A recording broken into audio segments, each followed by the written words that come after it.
Kaya yung Cebu is a very docile tribe. Mga Bulanon, ano yan sila? Docile. Ayaw mag-away, ayaw lahat. Basta mabait yan sila. To think that when I became president, it was flooded with drugs. Hindi ko alam itong putang inang mayor pala ng Albuera. Tapos kung magsagot, ay wala, talagang walang walang katotoo, political lang yan. Kung pag-grade ng bayan niya, puno ng drug, ay putang ina ka. Pati ako bulahin, no?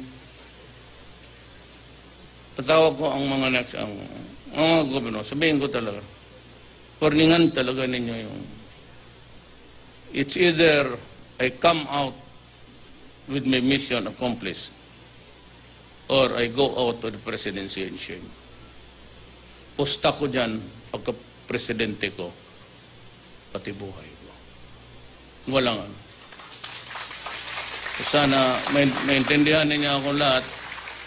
I may not be the civil president. Baka madumihan ninyo ang bunganga ako. Pero daw siya.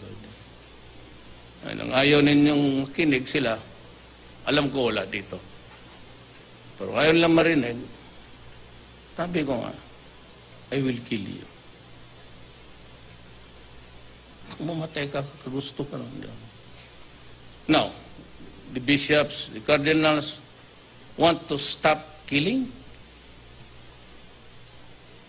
Ayaw na ninyo ng gulo. All they have to do is to drop the Cebu. Tapon mo lang sa dagat, ang lawak ng dagat, mamili ka ng dagat, tapon mo dyan sa bukid, umuwi ka, kung anong kinita mo, magkontento ka na. Because if you continue, then magsasalubong talaga tayo. Whichever it goes, kung ako o ikaw, walang ano sa akin. But there has to be a solution to the problem.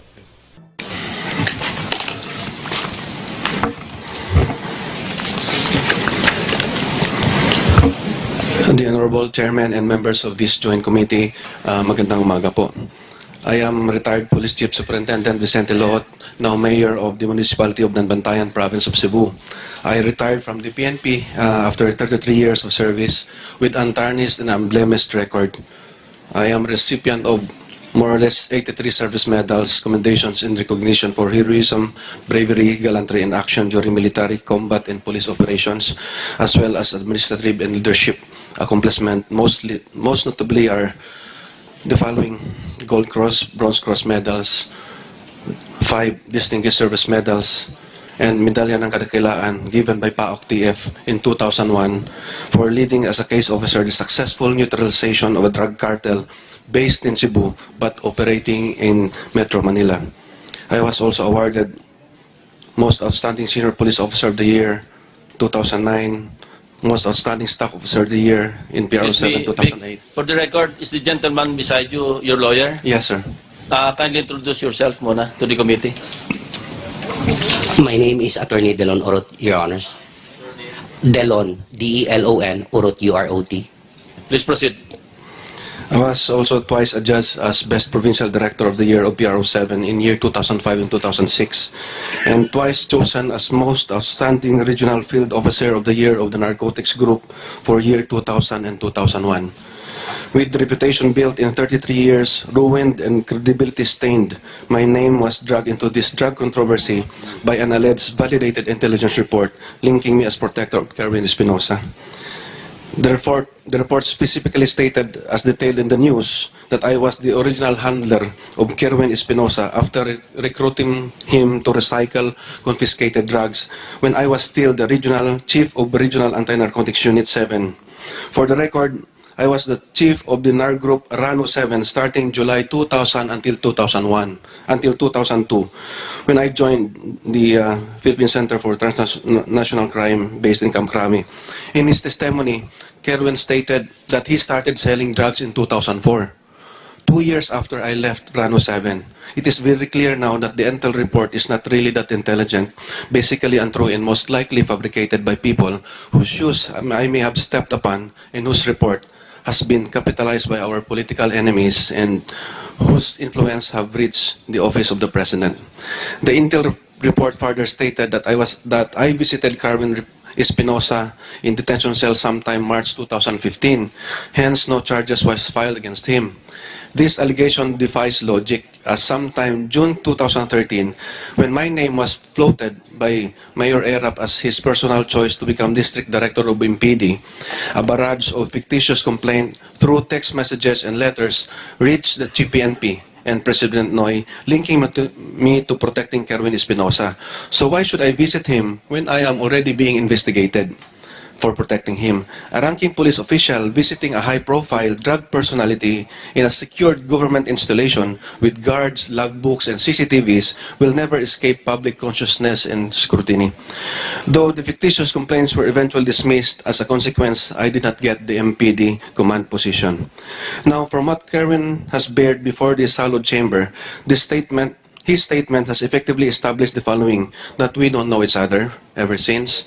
He has no personal transactions either by phone or in person. That no jail visit had ever happened in 2015.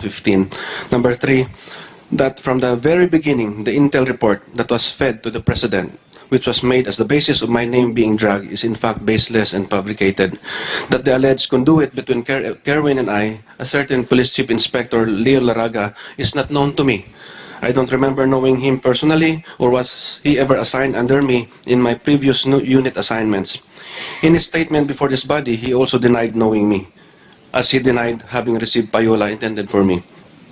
Si Kerwin at si Police Chief Inspector Laraga ay parehong hindi ko kilala. Kung nagsasabi sila ng totoo, klaro na may nakinabang ang binigyan ng pera matapos gamitin po ang pangalan ko. Clearly again, I was a victim here of name dropping or influence peddling, a practice done by subordinates which is very common in the PNP. Kung ikaw ay commander, lalo na ng isang operating unit, may kredibilidad at mabait at madaling maibenta yung pangalan mo at mapagkitaan ng mga influence peddlers. Kung basihan natin ang hierarchy of payola ni Kerwin na nagdepende sa ranggo ang laki ng ibinibigay weekly, klaro na may low-ranking police officer or non-commissioned officer na gumamit ng pangalan ko para lumaki ang take niya weekly. He is just careful enough to demand an amount that will not require Kerwin to double-check. Otherwise, had he asked for 1 million or 3 million monthly, Kerwin would have demanded for confirmation from me either by phone or in person.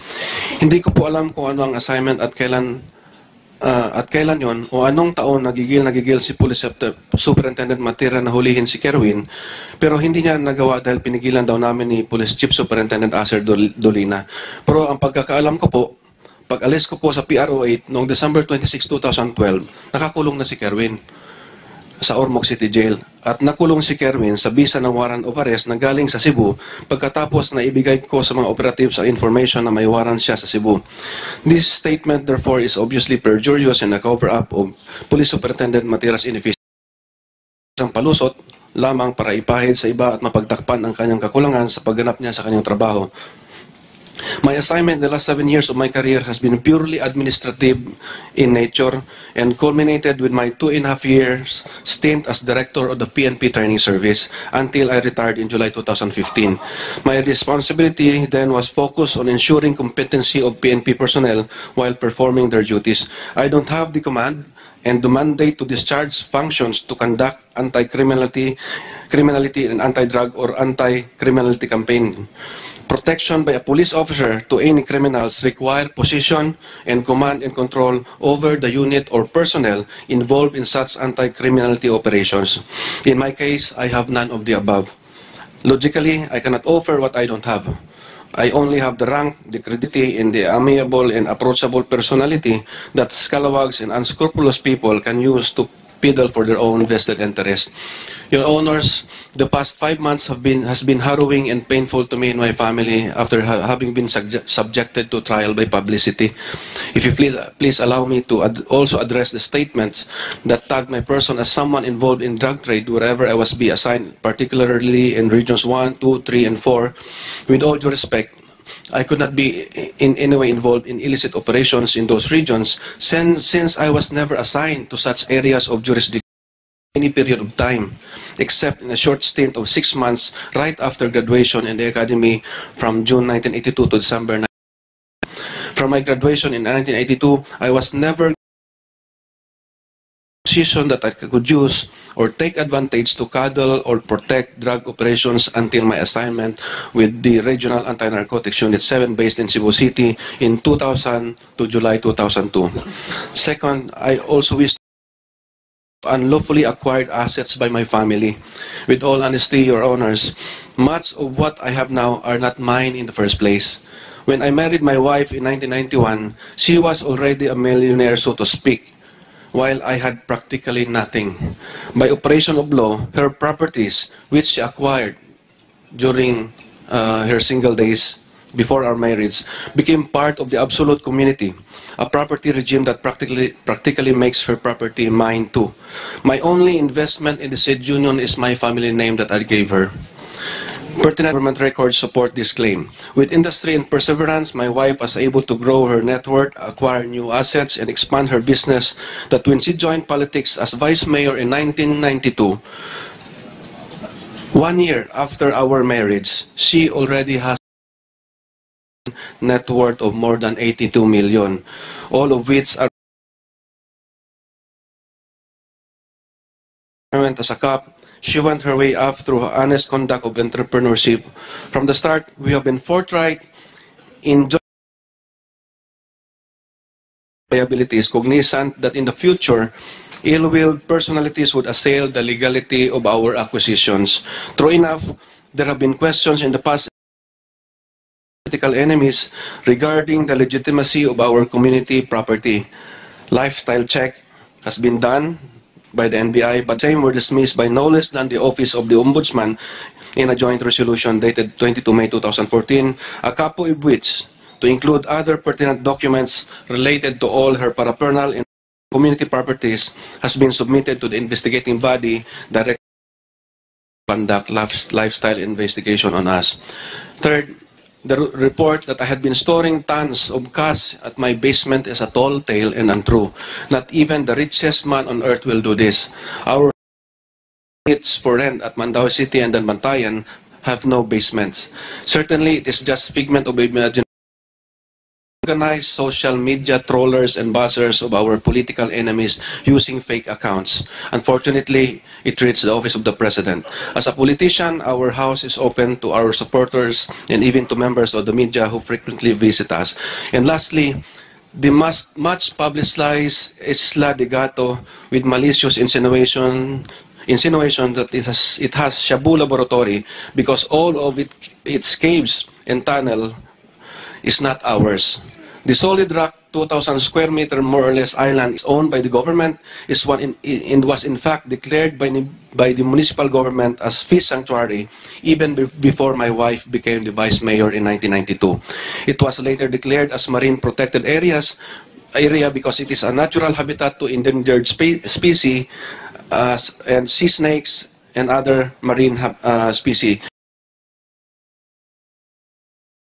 from the island, but it is open for scuba diving for a diver. Vic. One paragraph na lang, 1 sir. minute? One paragraph, yes, sir.